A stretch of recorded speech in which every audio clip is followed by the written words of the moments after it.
So hello guys, আমার নতুন ভিডিওতে তোমাদেরকে স্বাগত জানাই। আশা করি তোমরা সবাই ভালো আছো। আজকে আমরা অনেকদিন পরে ঘুরতে যেতে চলেছি, সেই কারণে ঝটপট স্নান করে রেডি হয়ে বেরিয়ে পড়েছি। প্রথমে আমরা বাইকে করে বাস স্ট্যান্ডে যাচ্ছি, আর সেখান থেকে আমরা বাস ধরবো। কিছুক্ষণ অপেক্ষা করার পর আমাদের বাসও চলে আসে, আর আমিও বাসে উঠে বসে পড়ি ফ্রন্ট সিটে। তারপর বাইরের সিন দেখতে দেখতে আমি চলে আসি হোটেলে নেমে চারিদিকটা ঘুরে ঘুরে দেখছি, আর তোমাদেরকেও দেখাচ্ছি। দেখো, এটা হচ্ছে হোটেলের চারপাশের ভিউ। আমি বাস থেকে নেমে চারিদিকটা ঘুরে ফিরে দেখছি, তখনই জানতে পারলাম যে এই হোটেলটা আমরা বুকই করিনি, আমাদের জন্য অন্য হোটেল বুক করা রয়েছে। এখন আমাদের কিছু করার না থাকায় আমি আমার বাসে উঠে পড়েছি। বাসে উঠে শাল গাছ দেখতে দেখতে আমরা ফাইনালি চলে এসেছি আমাদের সেই হোটেলে, যেখানে আমাদের রুম বুক করা রয়েছে। এটাই হচ্ছে যে সেই হোটেল যেখানে আমরা আজ রাতটা থাকতে চলেছি। এরপর ঝটপট বাস থেকে নেমে চারিদিকটা ঘুরে ফিরে দেখছি। একদিকে রয়েছে এই ক্রিস গার্ডেন হোটেলেরই পিকনিক স্পট, যেখানে বাইরে থেকে লোকজন এসে পিকনিক করে, আর অন্যদিকে রয়েছে হোটেলটা, এখানে আমরা থাকতে চলেছি। এতটা রাস্তা জার্নি করে অনেক ক্লান্ত ছিলাম, তাই আর বেশি দেরি না করে আমরা হোটেলের ভিতরে ঢুকে পড়ি। হোটেলের নামটা হচ্ছে ক্রিস গার্ডেন। তোমরা যদি দেখো, দেখতে পাবে যে ভিতরটা কত সুন্দরভাবে সাজানো রয়েছে। এখানে যারা পিকনিক করতে আসে স্কুল থেকে, তারা যাতে ঘোরাঘুরি করতে পারে, সেই কারণে এই গার্ডেনটিকে সাজানো হয়েছে। এখানে আর বেশি কথা না বলে তোমাদেরকে গার্ডেনটা দেখাই, চলো।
এটাই হচ্ছে সেই হোটেল যেখানে আমাদের রুম বুক করা রয়েছে। হোটেলের এই বিল্ডিংটায় মোট 4টি রুম রয়েছে, আর সেই 4টি রুমই আমাদের জন্যই বুক করা। তাই আর বেশি দেরি না করে আমরা ঝটপট করে সবাই উপরে চলে গেলাম।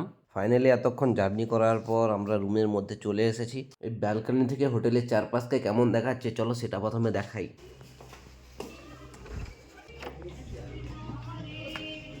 তোমরা দেখো ব্যালকনি থেকে হোটেলের চারপাশটা কেমন দেখাচ্ছে। সত্যি বলতে, আগের যে হোটেলটায় আমরা ভুল করে ঢুকে পড়েছিলাম, সেই হোটেলের থেকে এই হোটেলটা আরো অনেক গুণ বেশি সুন্দর।